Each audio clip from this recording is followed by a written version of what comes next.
He even mentioned to me once they were having a real problem trying to solve the Israel-Palestinian problem. And he talked to me once about they were playing with the idea of bringing Israel to Arizona, and taking all the people from Israel and giving everybody $1 million and setting up Israel in the state of Arizona. Unbelievable.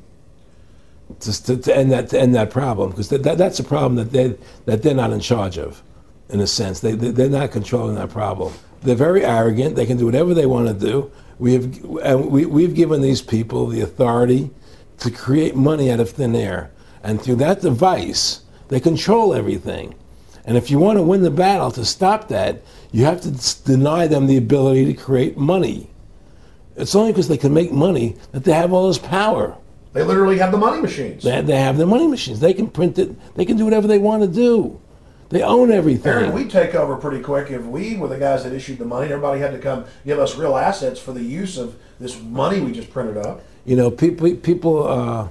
I tell people, why in the world does the American government borrow money from the banks when they have the ability to create it themselves without borrowing it and paying interest on it? Why? And nobody can answer that question. Not one politician ever raises that. Why does the American government borrow money when they can create it without paying interest? Well, we did create it up until 1913. And so people say, well, because if the American government does it, it'll create inflation. That's the answer. I say, well, let's look at it.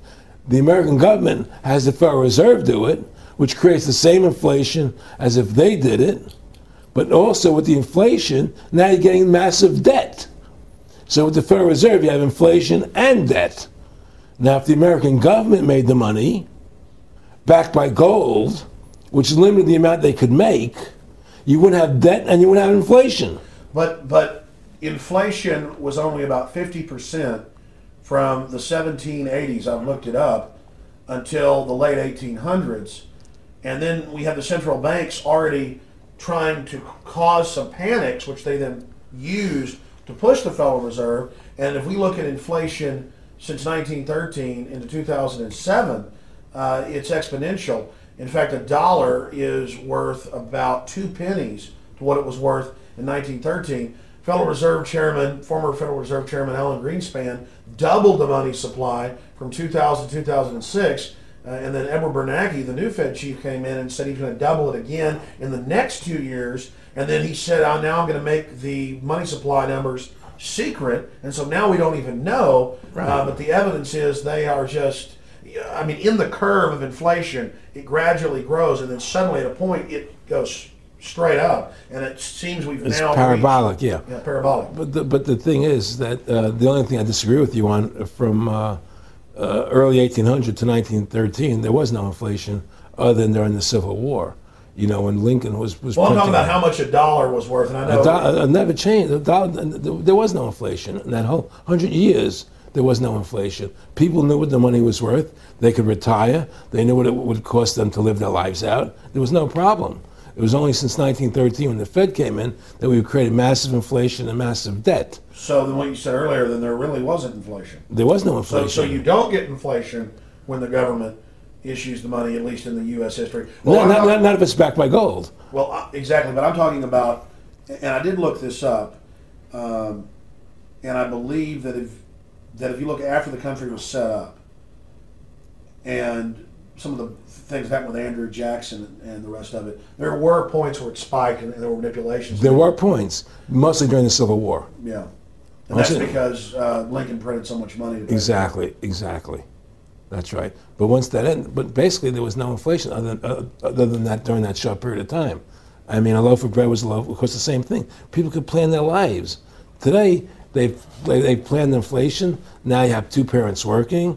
They can't afford to pay for their family anymore. The kids are going to state-run schools now. The kids are being indoctrinated how to think. They're being given Ritalin. They're being given all these drugs. The whole country's being dumbed down. It's all because of the Federal Reserve System. And the Federal Reserve System and these bankers are responsible for the demise of America.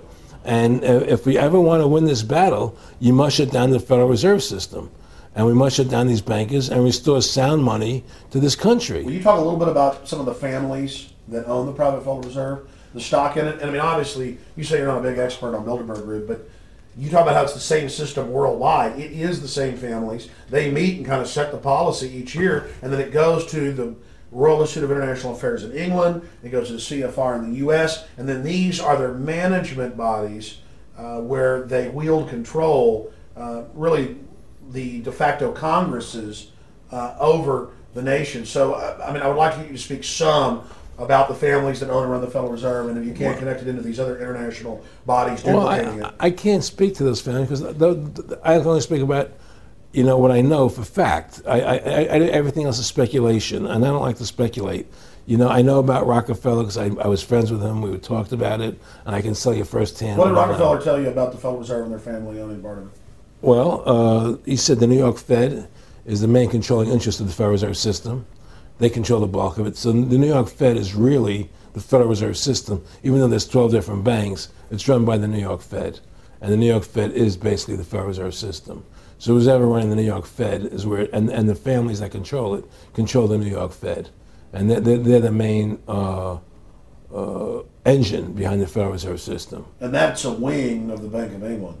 Well, the Bank of England and the Federal Reserve are partners, and the Bank of England is a private bank, and so is the Bundesbank in Germany, and the bank of all the banks of the G8 countries are all private banks. They're private central banks. And look, what happened in Europe? Didn't Europe vote down the European Constitution? Yes. They're still doing it.